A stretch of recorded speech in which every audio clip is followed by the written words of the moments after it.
I'm Aiden Chisholm, and this is Pete Jackson. Nice to meet you, Pete Jackson. So, how long did you serve in the Air Force? Almost 24 years. 24 years. From what years, though, if I might ask? 1962 to 1985. All right, not bad. What unit did you all serve in? What unit? Many. Many? Many Can you units. at least name a couple?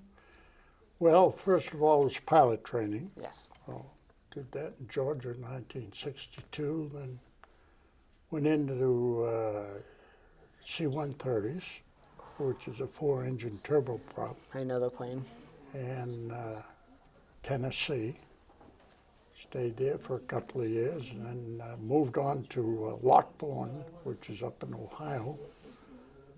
Stayed there for about a year, and moved back to Tennessee.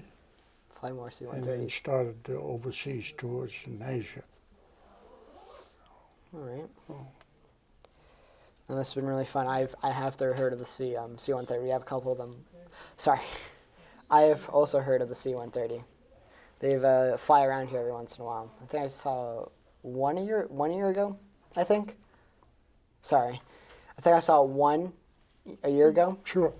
And just flying around Otis or something, or flying around, Yeah, I don't. in fact, as I saw one about 3 weeks ago here. All right. Where did you travel while in the Air Force? Did you go like overseas at all, or locations? Absolutely.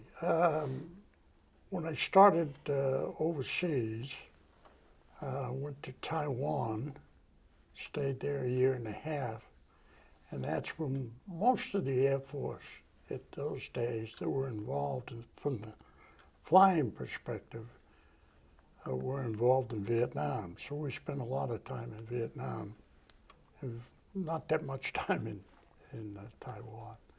But we lived downtown, so we got involved with the culture and whatnot. Had a good time. And from there, I went to Puerto Rico, changed airplanes and flew B-52s. And after flying B-52s, I went back, temporary duty, to Guam, Okinawa, and Thailand for 6 months, flying bombing missions in Vietnam. And after that tour, I went into AC-130 gunships and back to Thailand, and we flew the Ho Chi Minh Trail, interdicting trucks. So then after that, went to the Philippines, and in 13th Air Force, and most of that time I was a check pilot for other pilots, and so we went back and forth with Thailand to check on how they were doing and whatnot. So it was kind of interesting years. Yeah. So, do you know at all what planes you flew? Obviously, you already named a couple, the AC-130, C-130, and B-52. Did you fly anything else? No, Just those? just those, and the gunship, And which was a 130. It was a modified Yes. 130. They took them off the shelf. Yeah. They're now built from the ground up. Yeah. It's kind of surprising that the B-52, it's still in service. Oh, the H model is. H model. Yeah, they got about 72 left. That's a lot. Obviously, someone named like Vietnam. Did you serve in any like major operations at all over the course of Vietnam? I was involved in the first flight in the when Nixon announced the Cambodian operation. Although we had been involved in Cambodia before that, Yeah. but that was the Main. big push. But the real B-52 was the Christmas bombing of '72, which ended up freeing our, pretty much, that's when the talks really started Yeah. on freeing the POWs. and ending our participation. Do you have any interesting stories from your time serving? Yeah, I got a few. Can you tell us one? Some I can, I guess. If it at all like is like at all PTSD inducing or whatever, you don't have to. No. It's we all kind of, when we left, we had 130s in the Philippines, we had 130s in Japan, we had 130s, and they would go to Cameron Bay. We were up at Tuiwa, which was another fighter base that we were at. And they would give us a box of combat vests with all the stuff and pistols, 38s and bullets. And I never let my crew, they were locked when we got them, and they were locked when we turned them in. Yeah.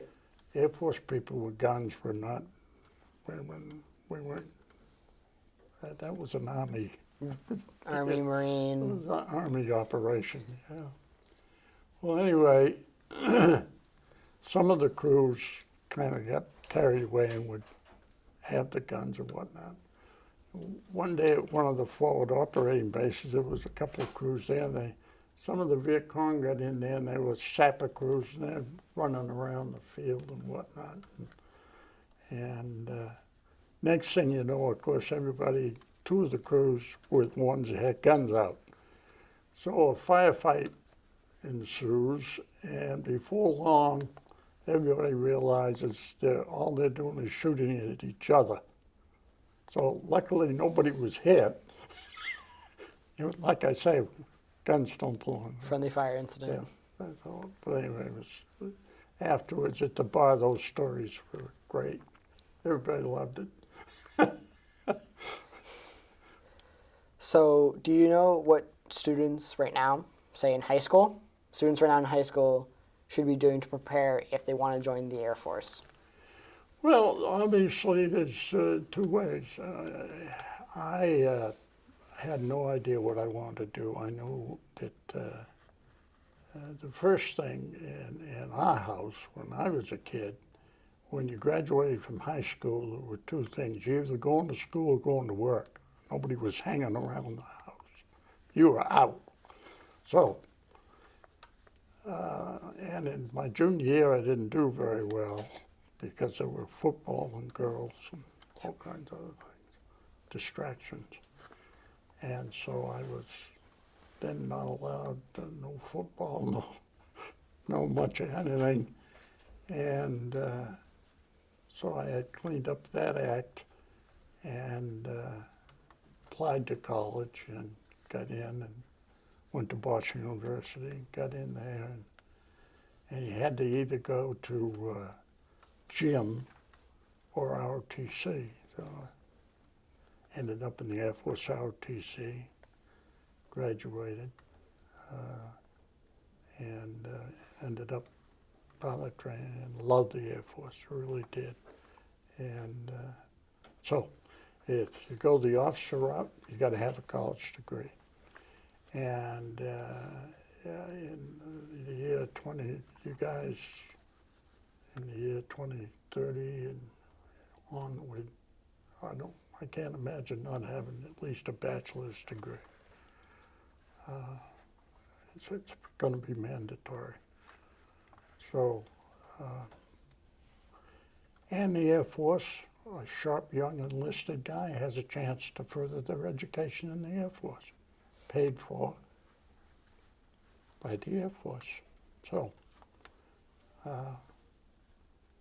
I think it's a neglected field right now. They're not meeting, their quotas. A lot of the branches aren't. Yeah, I know. And I think it's a fertile ground for it. It's a great career. It is. I have a brother-in-law who's in the Air Force right now. You do? Yeah. Where is he? He got out of boot camp, I think, a couple months ago. And then he got out of boot camp a couple months ago. Yeah. I think he's in some sort of like schooling right now for, I'm forgetting what part of the Air Force he's going into. And then he should be stationed in South Dakota. South Dakota. South Dakota. Yeah. Sounds like B-52s I don't think he's flying though. or missiles. He's probably, I don't think missiles, I think he's doing something with like surveillance or something like that. Radar. Radar and all of that. So I'm not fully sure. All I know is he didn't go down the officer route. So I think he's just doing something with the communications or whatever. So, and finally, is there anything you would like to say to students at Mashpee High School? I think I just did. All right, then. Well, thank you for meeting with us. It was great talking to you. Great hearing your stories and experiences in the Air Force. And hope you have a great rest of your day. Thank you. No problem. Enjoyed it.